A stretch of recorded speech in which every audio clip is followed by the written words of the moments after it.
the idea that there is kind of a meaning in the world and that you have to see it. Because I really think that when you create something, it's like sending up a flare. If as long as you put enough of yourself into it, then other people who are similar to you will see that, and then they will like it. So really, what you're doing is you're asking all the people who kind of you align with in some way and you have the same interests to find you when you make something. It's like a call. So in that is a kind of magic, I think. Making a book and putting it out there is magic because you're summoning, summoning your people in a way.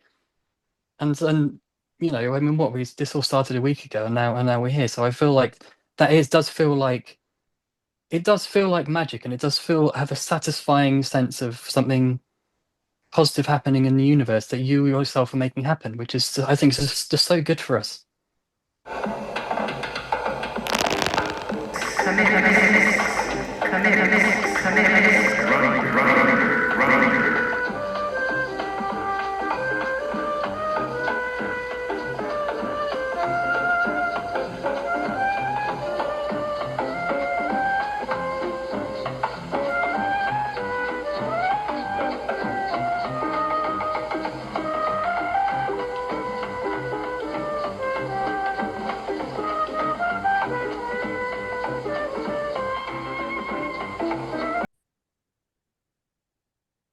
Hi, this is Henry Chamberlain. I have Alex Newton with me. He's a British cartoonist, and I was just blown away by his artwork. I just am beside myself. I'm so happy to have you here, Alex. Thanks for joining me. Thank you very much. I'm very excited to be here.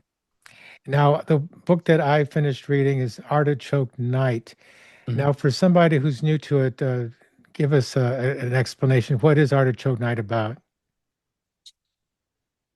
So the elevator pitch is that it's set in a world where characters fight by cooking. That was the kind of the concept I wanted to go with. Um, but I thought that there are a lot of high concept stories in comics, which get a little bit lost in the source of of the concept and combat and that sort of thing.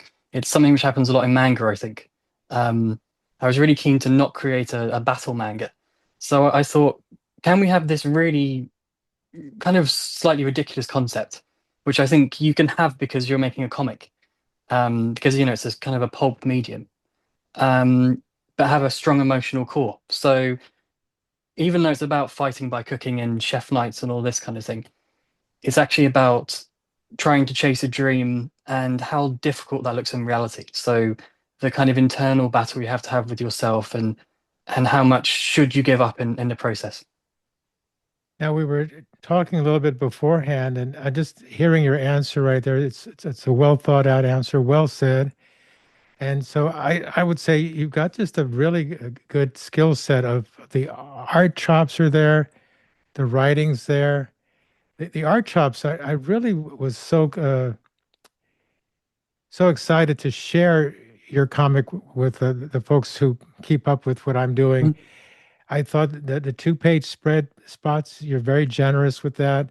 A lot of the pages, not a lot, but a healthy amount, generous amount, don't even need words. You just let the mm. art speak for itself. Can you talk a little bit about your style and your approach to making comics? Well, I did challenge myself with my first few comics, the first comic I made, which is called Zero, because I wanted to start from zero. So because I taught myself to draw as well. So it really, and to write and everything. Because I actually have a law degree. That's kind of more, Oh, that was wow. my education. Um, so I thought, let's work out how to navigate this problem, I guess, of trying to tell a story with pictures. And I thought, well, it's a visual medium, so telling the story with pictures, the pictures have primacy, right? Because as much as I love Chris Claremont and that run of the X-Men, I really do. I think I own them all. Um, I think there is a tendency, at least then, to have characters say, I'm punching him in the face, and the other guy's like, oh, he's punching me. So I thought, how much of a story can you tell with the kind of the technology of drawing, the detail you can show in the face, which is something I'm always trying to develop to show obviously that someone's thinking something different to what they're saying.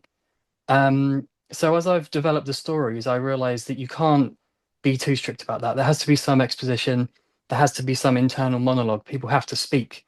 But I do like to have those silent passages, because I think that's something I really appreciate in other media. I mean, I love it in films, for example, or ambient music or whatever, something where you reduce things to create a contrast with the rest of the story, I guess. Now, I don't want to get into too much of a detour, but I'm really intrigued by the fact you have a law degree because a lot of cartoonists, a lot of writers, a lot of creative people, they end up working for law firms doing the grunt Mm. work. If it's possible, I'm not saying it's possible for everyone, but if you could get that law degree, get it. But because or become a paralegal. But anyway, I think this can become quite a detour, but it's nice to have that steady money coming in or stability. So just whatever it takes to create your grounding, because Mm. look at what you've managed to accomplish. I'm sure you think about that. I seem to have figured out a nice balance to things. Well, I didn't actually go into law, because I graduated into the financial crisis, the global financial crisis. Um, and also because I kind of naively, the reason I did it was that probably I should have done English literature or music actually, because I was also very big into music at the time. In fact, also I wanted to do physics, so maybe you're getting like you begin to understand. Maybe I didn't quite know what I wanted to do. Um, I thought of law as being a way of using English literature with um, definite answers. Because at least the way the law works in the UK, and you have the common law system too, yeah. So there's this Yes. narrative aspect to the law because it's all about stories actually, and you're applying a philosophical and a political lens onto these stories with this structure of the law to understand, whether someone should go to prison sometimes or whether someone should be fined. And I found that aspect of it really, really interesting.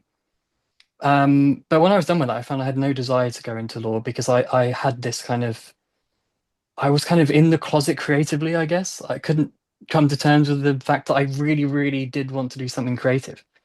Um, because I tried to be a musician for quite a few years after that, which, as with many creative careers, meant that effectively I was actually a barman. So that was another part of my life. Um, and then I moved into kind of more like an office job kind of thing, but quite independent and strange, which is what let me get the money together to be where I am now, where I do this full time somehow. And I'm kind of just, I've got lots of little things ticking away which keep me sustained. Oh, that's great. That leapfrogs over to some of the other questions I had for you. I wanted to ask you about the business side of it. You've Mm, somehow, because I was looking at your website and you've got a list of all the shops or mm. maybe the highlight of some of the shops that carry your work. And so I got the sense that you're very well organized in your approach. Could you give us like a window into how you go about the marketing, the distribution, all of that business stuff that artists need to deal with? So um, my girlfriend is a palm reader. I know that seems like a tangent, No. but she's a palm reader and she's very organized in business, and we help each other. So I help her with design stuff, and she helps me with the business because there's a strange intersection between I don't know what the word is for this, but there's a strange intersection between kind of supernaturalists or whatever you want to call them and like in business. I don't quite know why. Anyway, so my idea always was that there's a shop called Gosh Comics in Soho, in London, because I live in London. Um, and they have a section where you can put your comics, like stuff that looks like, maybe people have just photocopied it. And I was like, okay, so that means that I can see my work on there. The first comic I make, in 3 months, I'm going to make a comic and I want to see it there. And then anyone can buy it. And maybe I'll only make a few quid off of it, but that was very exciting at the time.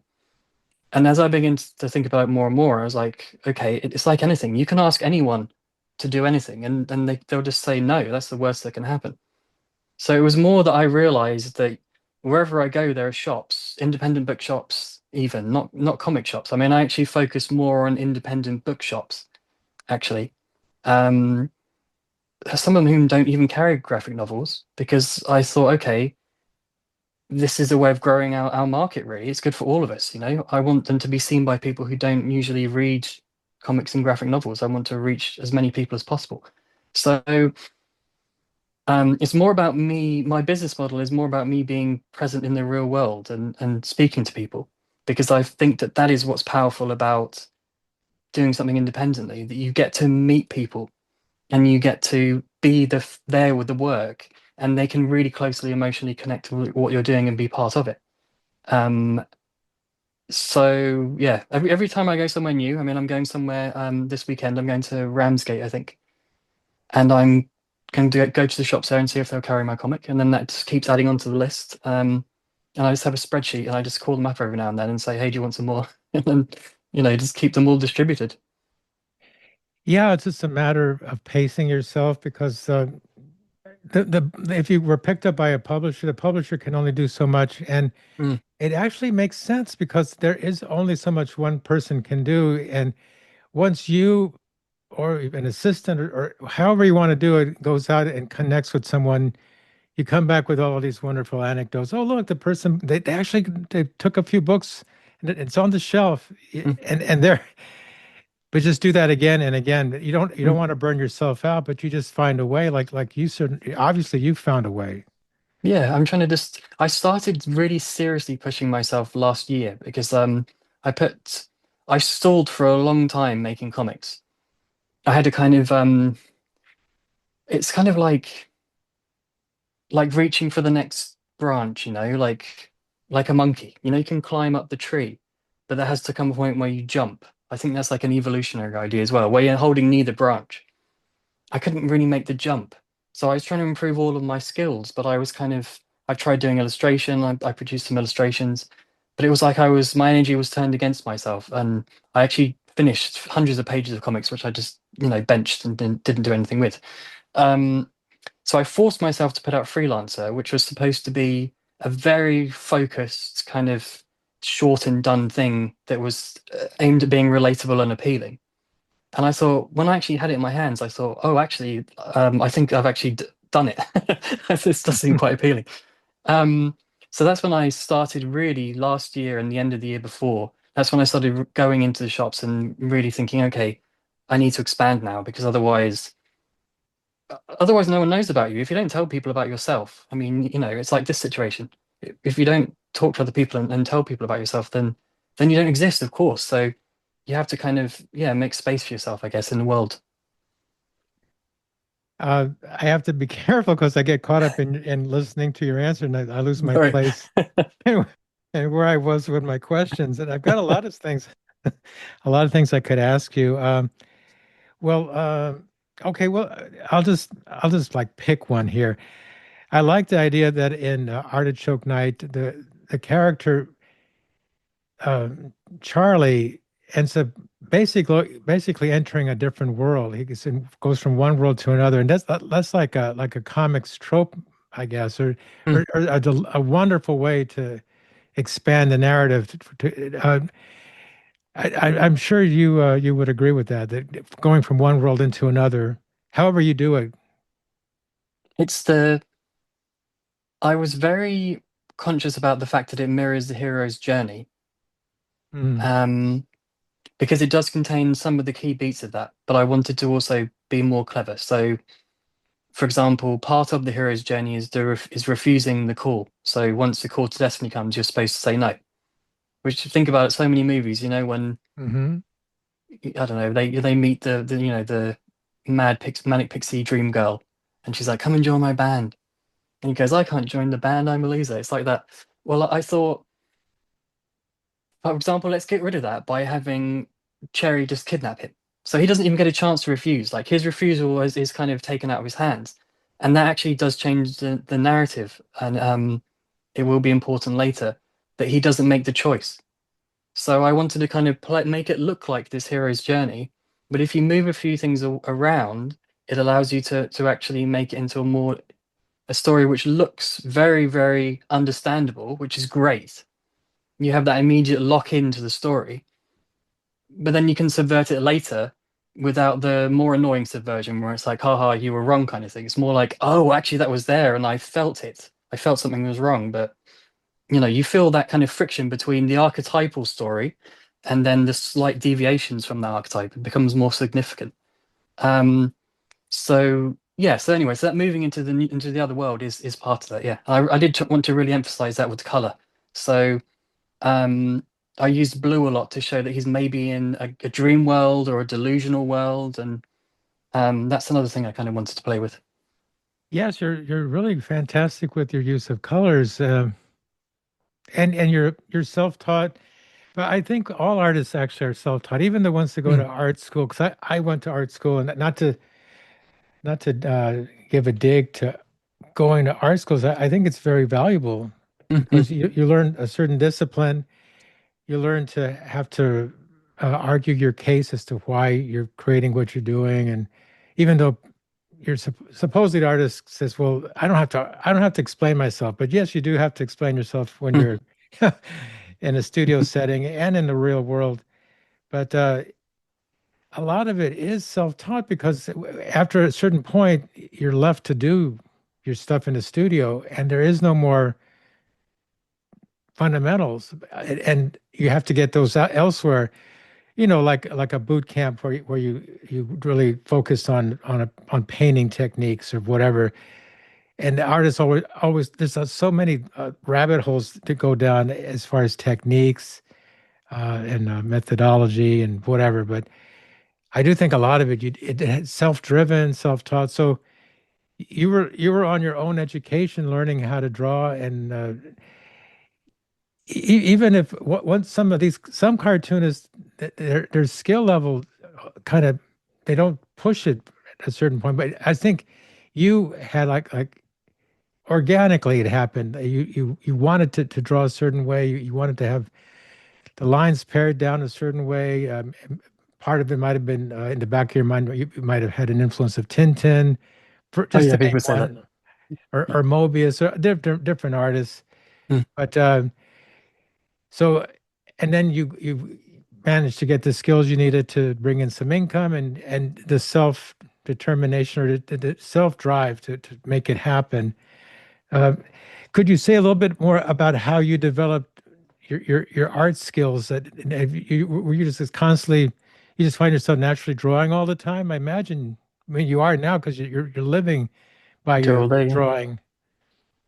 Um, that is interesting. So I kind of I've had a little bit of a theory that when you listen to people explaining their technique in any art, really, it can be music or it can be drawing or it can be writing. People who are really, really, really good, a million times better than me, they kind of they have an incredible philosophy, and it's almost like I think that learning isn't about what you're learning; it's actually about overcoming yourself.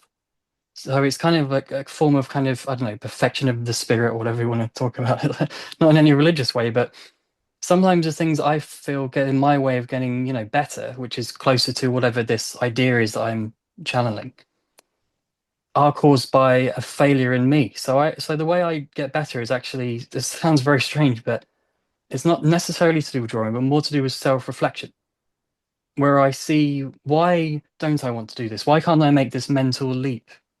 Because you look at someone like Kim Jung-gi and the way that he completely reconceptualizes, seemingly he just completely reconceptualized how people draw, the way he thinks. He explained it that he always drew everything in perspective.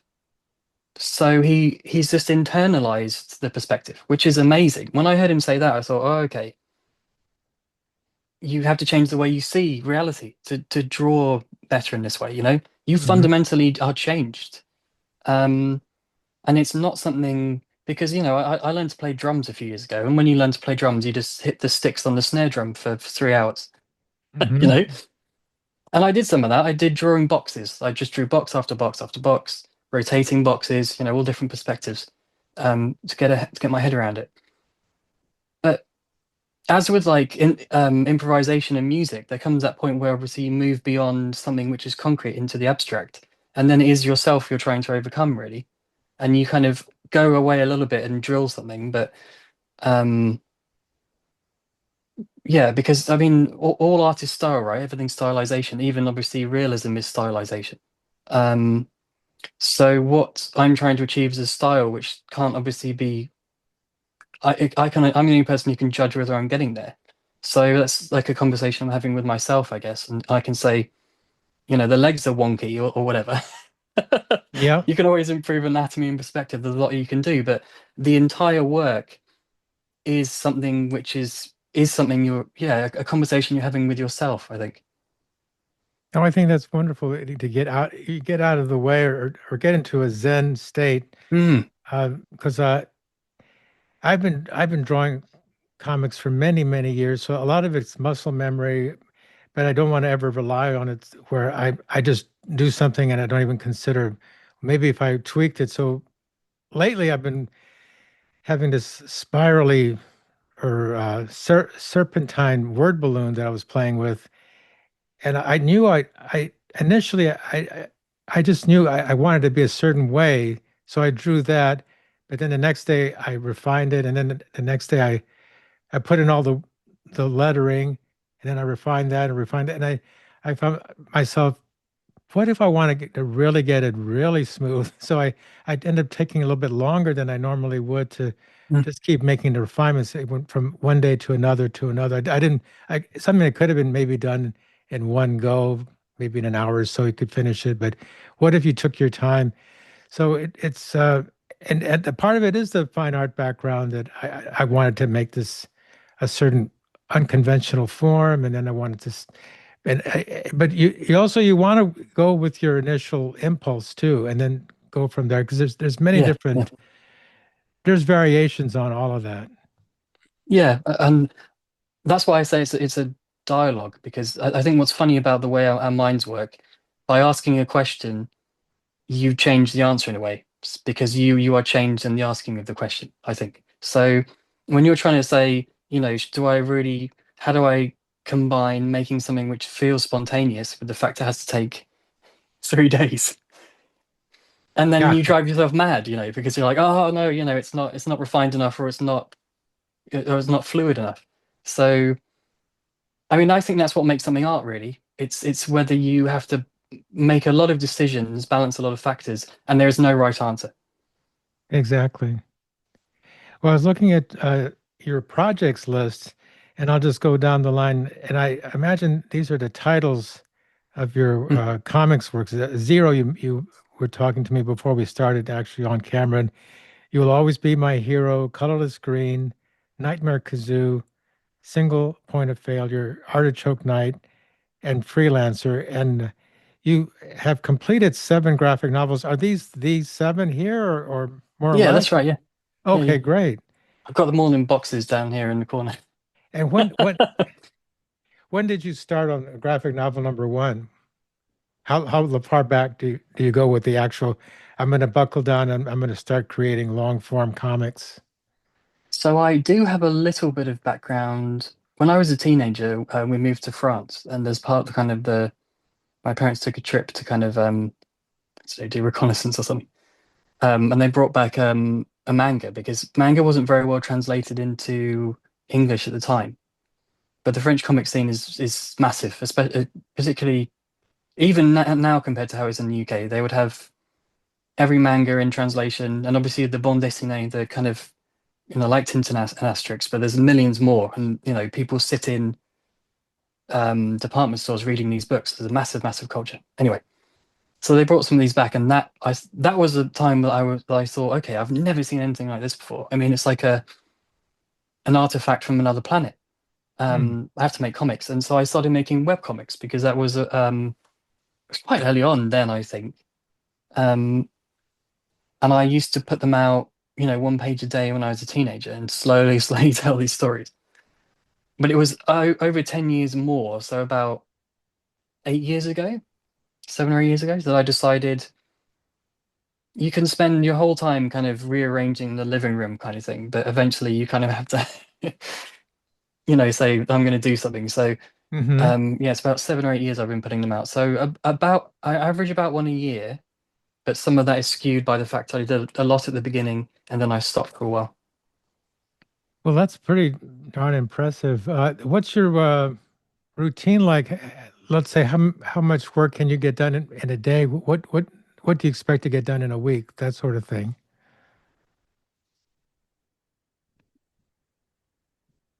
Interesting.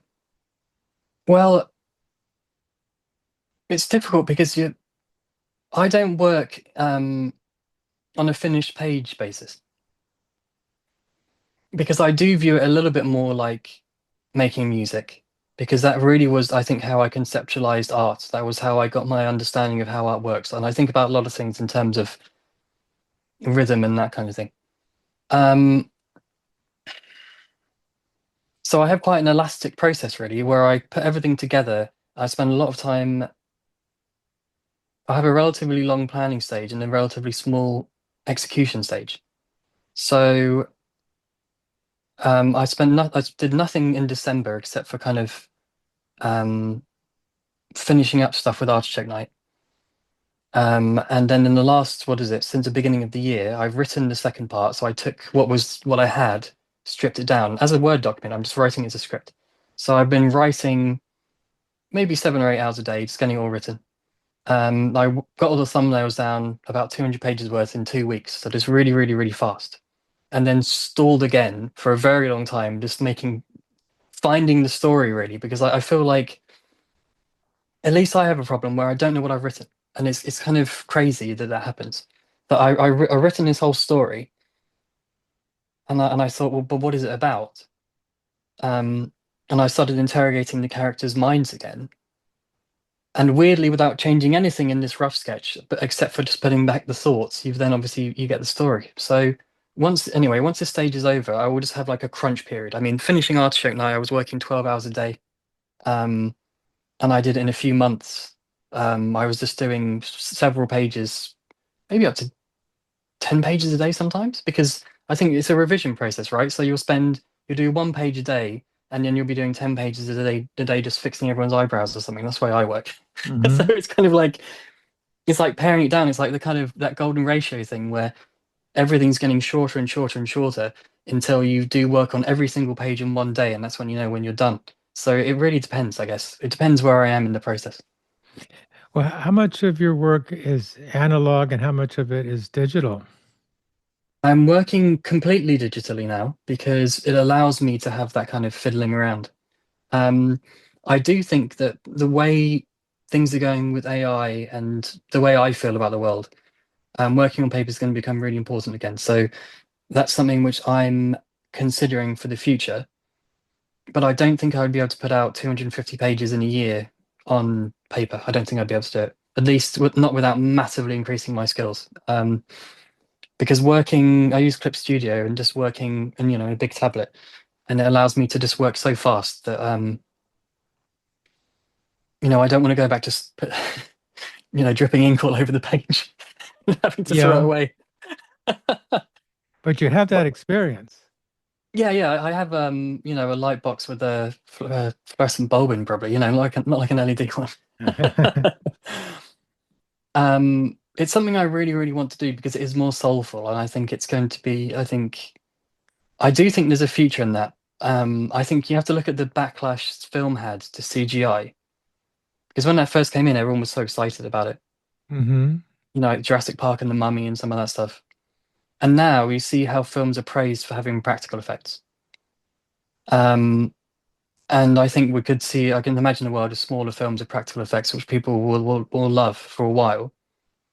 So I think maybe I don't know. I'm a little bit torn because I like being productive. I have not productive, in that way, but I have so many comics I want to make that being highly efficient is quite important to me. And I'm not efficient.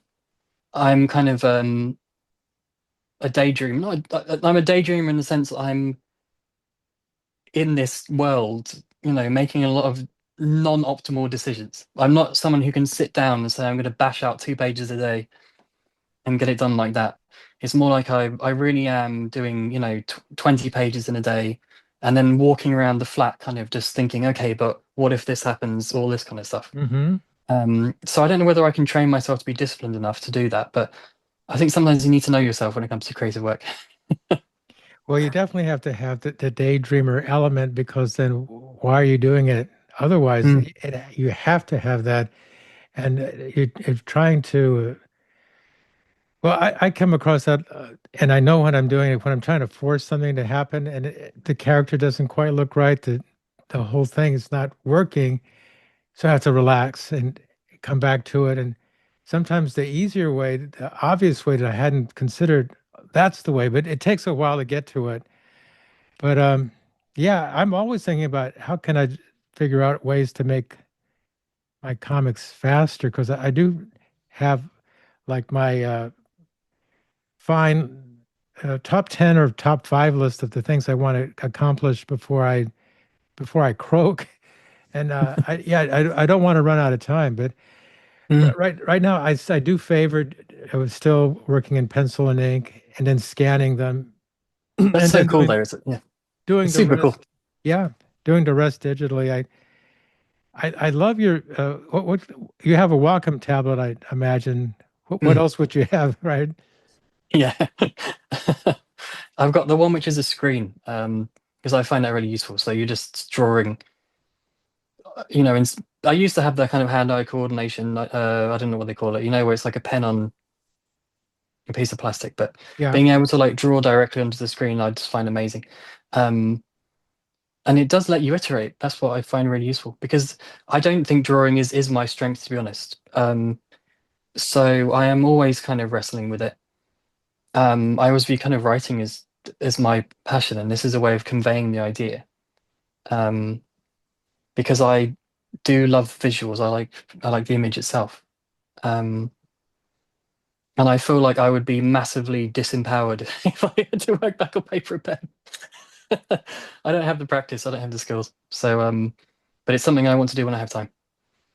Yeah, where to go with that? Because I wouldn't want to just limit myself, but there's some cartoonists that are so good, and it seems like they primarily do analog. They just that's Mm. the way they work, that's the way they're built. They don't really need to go back. I won't name any names, but everybody's a little different. I'm not a complete dinosaur. I love using my Procreate, so I have an iPad and a Procreate. But I do feel like maybe out of necessity, I will have to get. I have a small Wacom, but I might need a bigger Wacom. I think just because it might make things that much easier. Would you agree Mm. that if you just had a big enough Wacom, It feels claustrophobic with a small one. I know it's weird, but it's also because with a piece of paper, you can turn it around so easily. yeah, But so having a bigger screen gives you more space. Well, because the interfaces on most drawing programs are massive. I think that's the issue. You have so many tools and so many other things around there. You can mute them, obviously, but and I have a lot of shortcuts, but you're still going to need to access them. So the effective size of the screen is immediately reduced by that practicality. It's like if you've got a tiny child's desk and you have to have like all of the inks on it, then you can only work on like an A6 piece of paper. So it feels a little bit like that. So I feel like I have no problems with my workflow whatsoever, apart from the fact that it requires me to have a keyboard on top of the monitor. So I think I'm turning to Nicolas Cage a bit. I've got kind of like my shoulders aren't quite level anymore. Um, but yeah, I mean, I would recommend it. Because the thing is, once you've got that down, then you have it forever, really. They're a massive investment, but it's also once you understand how it all works, you just have it forever, and they just seem to work, which is the best thing you can hope for. what size do you have?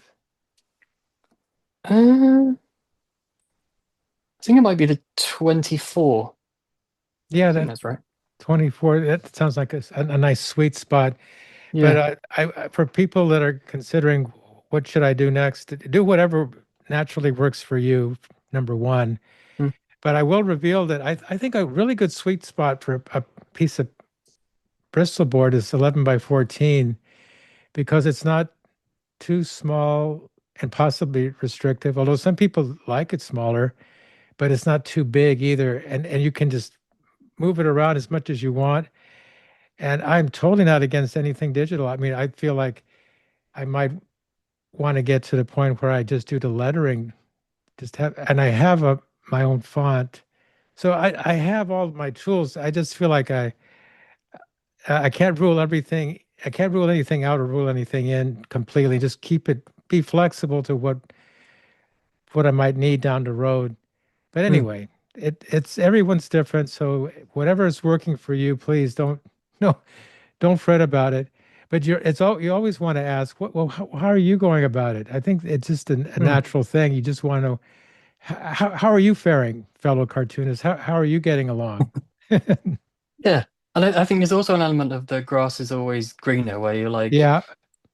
because I think I found this with again with music that you kind of technology is really attractive and tools are really attractive. I mean, even if you're working physical media, I've got a set of Stanelier pastels over there, which because I used to do a lot of stuff with pastels. And you know, you think, wow, I want to have this amazing new tool or whatever. Um, there's always the attraction of that, and but sometimes that actually distracts you away from doing something with what you have. So there's always that. I think that's why, you know, my temptation to work on in physical media, it's like a new thing to learn, but then that sets me back. So you're always competing with these different ideas, I think. Now, as we're kind of winding down, I was curious because I feel like you got such a nice style, and you hint about what other options you might have on your website. Are you looking at animation or gaming or something else using your art? So I've signed a contract with someone who is trying to get freelancer adapted. Hmm. Um,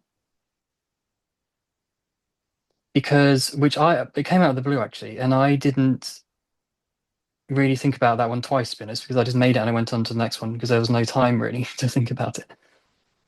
But once we had some conversations about it and we talked about what it would look like, and I thought about what it would look like, um, I thought, wow, this would be amazing for adaptation. You'd have to scrap everything of mine, really. You'd have to. It's more like the concept and some of the designs are there.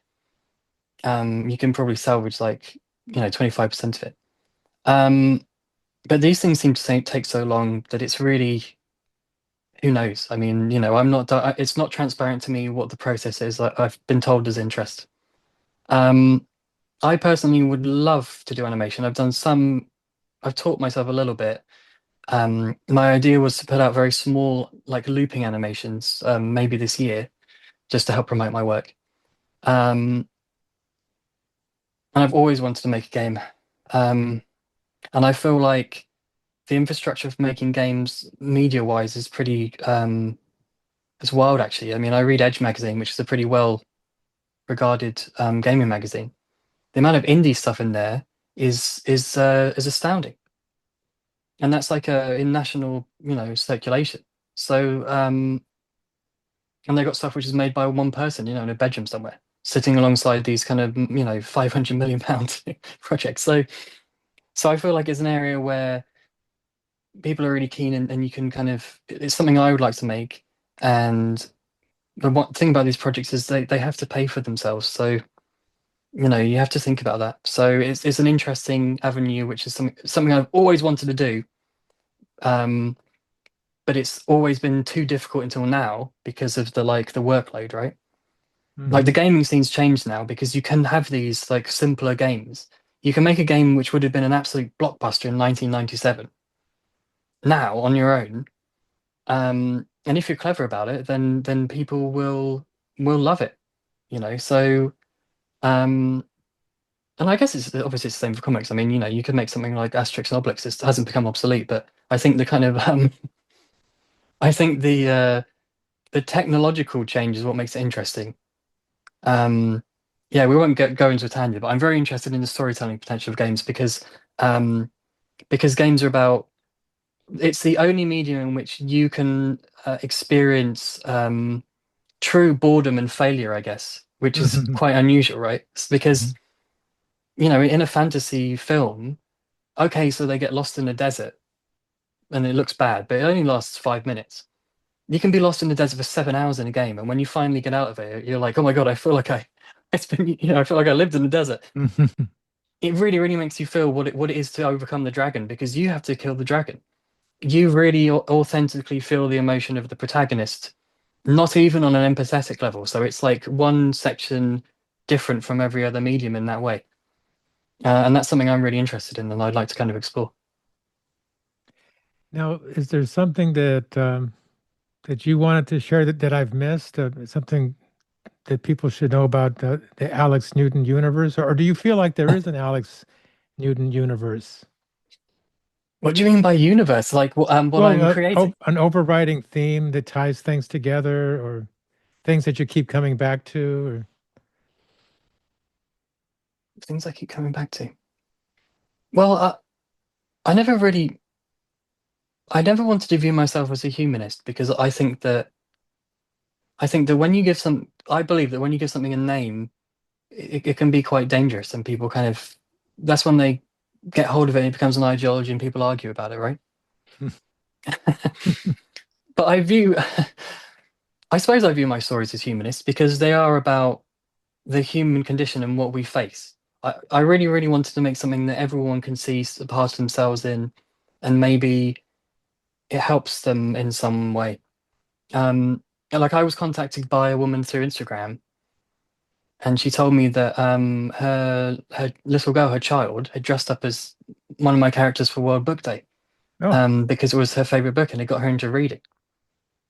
So I don't know how, because that comic was about, I thought it was about millennial burnout, but apparently it's it's appeal to like 9-year-olds. But I thought that the message of the comic was to kind of, it was about our relationship with work, and how you can find more meaning in your life, and that you don't have to be trapped, because that's what I'm trying to do, and I want to try and communicate it. So in some small way, that is what I'm trying to do with all of my work. I'm kind of trying to hide the ideas in there, so that, because I think without a name, so that in some way people can be changed. Because I think that if we are more skeptical about the systems that surround us and the way we behave and the way the world works, and if everyone has a little bit of that, then eventually you can make things better. So I don't know if that sounds naive, but that's kind of what I try and put in there. that's great. That's really great. Well, I want to encourage folks to go to alexnewton.co.uk and Instagram. Just a, no, not well. Yeah, it is Instagram. Just a load of comics, and that's Mm. also the name of your website. Just a load of comics. Am I mistaken? That's right, isn't it? Yeah, yeah. And what's one last thing? I noticed.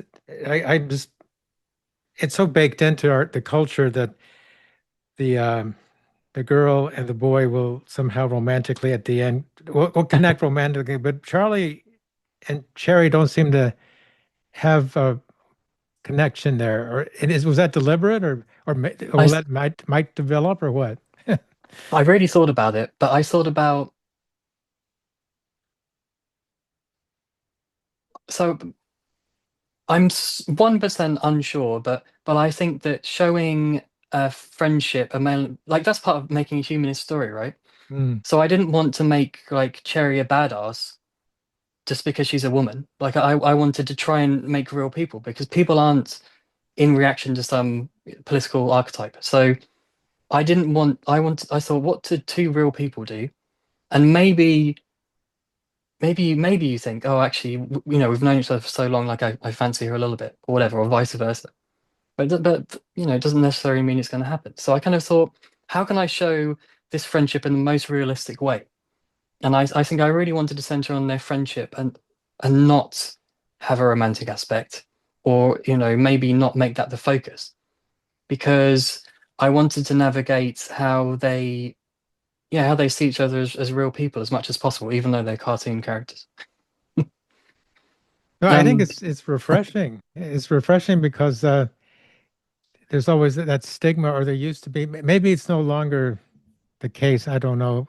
I think it probably is that a guy who becomes friends with a gal, the the, the traditional uh, um, the traditional setup in so much of media and so much movies and novels and stuff.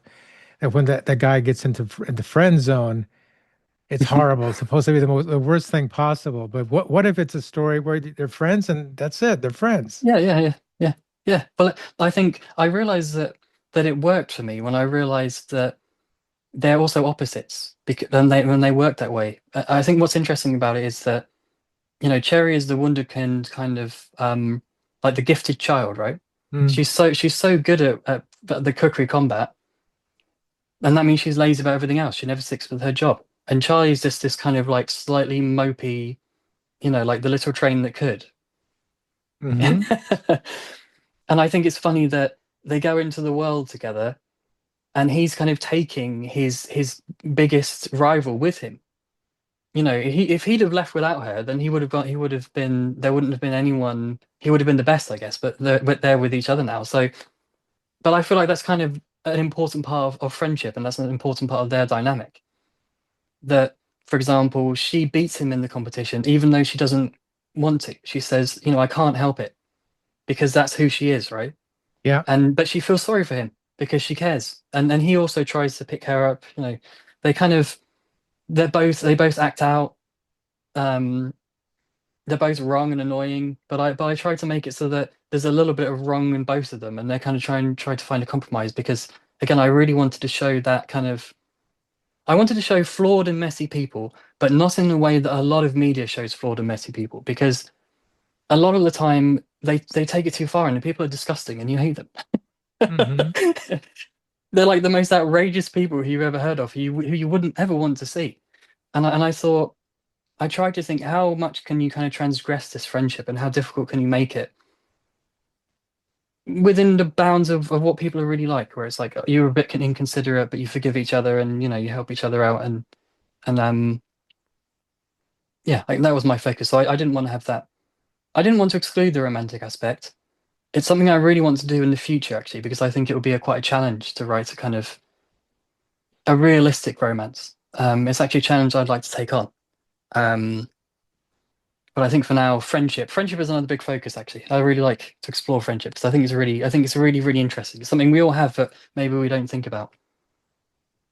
Well, fellow cartoonists, that's what you get when you think about your work over and over and the writing and the rewriting, the pacing up and down, thinking about it, and then setting aside and coming back to it. That and then you get the gold, you get the good stuff, and people sniff it out. They know when they're reading something that they can feel it. They can feel the layer upon layer. Thank you. Yeah, that's cool. I thank you for thank you for taking such an interest in my work. I mean, it's really it's yeah, it's really enjoyable to talk to you. And you're very kind of insightful on the subject. You have a lot of passion for it, which is nice to see. Well, I really appreciate that. Sometimes I'll read something and I said it in the review. I'll just instinctively say, "This is good." I'm going to set everything aside and make some time for this. So that's and a lot. And then there's the cartoonists who I idolize and I'll agonize over. Is this the time to approach this person? Mm, Should we actually meet? And yeah, then yeah. too much time passes, and then eventually we meet. But sometimes it's good to just strike when the iron is hot. Oh yeah, I believe in that. That's the lesson I'm trying to learn. I mean, obviously, again, because my girlfriend's into palm reading, so There you go. when we're talking about these kind of because I'm like very much like a skeptic and a scientist. So again, we have this very differing views on things, but the idea that there is kind of a meaning in the world and that you have to see it. Because I really think that when you create something, it's like sending up a flare. If as long as you put enough of yourself into it, then other people who are similar to you will see that, and then they will like it. So really, what you're doing is you're asking all the people who kind of you align with in some way and you have the same interests to find you when you make something. It's like a call. So in that is a kind of magic, I think. Making a book and putting it out there is magic because you're summoning, summoning your people in a way. And I mean what we this all started a week ago and now we're here. So I feel like does feel like it does feel like magic, and it does feel have a satisfying sense of something positive happening in the universe that you yourself are making happen, which is, I think, just so good for us. Perfect. Okay, well, we'll end it there. Thanks so much, Alex. Thank you.